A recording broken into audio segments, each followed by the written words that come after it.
அதிமுகவின் அடிப்படை உறுப்பினர் உள்ளிட்ட அனைத்து பொறுப்புகளில் இருந்தும் நீக்கப்பட்ட நிலையில் முன்னாள் அமைச்சர் செங்கோட்டையன் அனைத்திற்கும் இன்று விளக்கம் அளிப்பதாக தெரிவித்துள்ளார்.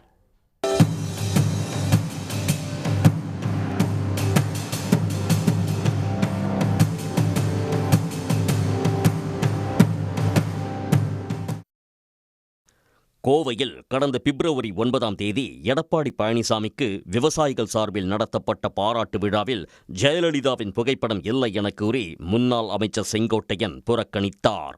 இதையடுத்து எடப்பாடி பழனிசாமி மீது கடும் அதிருப்தியுடன் அதிமுகவில் பயணித்த செங்கோட்டையன் அதிமுகவில் இருந்து பிரிந்து சென்றவர்களை ஒருங்கிணைக்க வேண்டும் என்று வலியுறுத்தி வந்தார். டெல்லிக்கு தனியாக சென்று அமித்ஷா உள்ளிட்ட மூத்த தலைவர்களையும் செங்கோட்டையன் சந்தித்து வந்தார். இதனால் அதிமுகவில் இருந்து எடப்பாடி பழனிசாமியால் அவர் ஓரங்கட்டப்பட்ட நிலையில் அண்மையில் அவரது கட்சி பதவியையும் பறித்தார். இந்த நிலையில் தேவர் ஜெயந்தி விழாவில் பங்கேற்க ஓ பன்னீர்செல்வமுடன் ஒரே காரில் செங்கோட்டையன் பயணித்தார். மேலும் அமமுக பொதுச் செயலாளர் டிடிவி தினகரனையும் சந்தித்த நிலையில் அதிமுகவை மீட்டெடுப்போம் என்றும் ஒன்றாக தேர்தல் பணியாற்றுவோம் என்றும் அறிவித்தனர். அதோடு பசும்பொன்னில் சசிகலாவையும் செங்கோட்டையன் சந்தித்தது அரசியல் வட்டாரத்தில் பரபரப்பை ஏற்படுத்தியது. இதற்கு அடுத்த நாளே அதிமுகவின் அடிப்படை உறுப்பினர் உள்ளிட்ட அனைத்து பொறுப்புகளில் இருந்தும் செங்கோட்டையனை எடப்பாடி பழனிசாமி நீக்கியுள்ளார். அதிமுகவுக்கு களங்கமும் அவப்பெயரும் உண்டாக்கும் வகையில் செயல்பட்டதாகவும் கட்சியில் இருந்து நீக்கப்பட்டவர்களை விதிகளை மீறி சந்தித்ததாலும் நீக்கப்பட்டதாக பழனிசாமி வெளியிட்ட அறிக்கையில் தெரிவிக்கப்பட்டுள்ளது.